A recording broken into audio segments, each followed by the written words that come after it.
सैयद अब्दुल वहाब शाह जिलानी।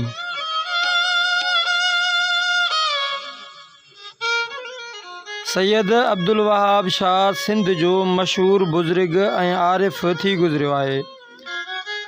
संदसि तालुक़ जिलानी सादातुनि सां हो।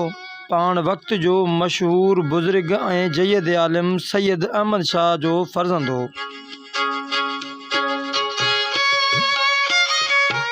नंढी उमिरि में ई अरबी, सिंधी ऐं फ़ारसी ते उबूर हासिल करे वरिताईं।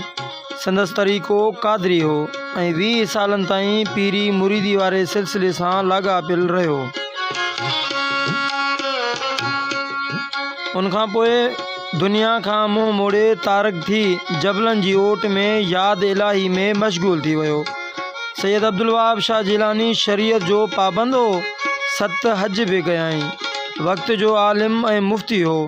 केतिरियूं फ़तवाऊं बि जारी कयाईं।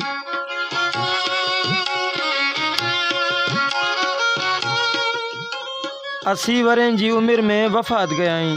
संदसि मज़ार पके किले लॻ मौला अली जे क़दमनि सां गॾु हैदराबाद में आहे, जिते हर साल 26, 27 ऐं 28 रबीउल सानी ते मेलो लॻंदो आहे।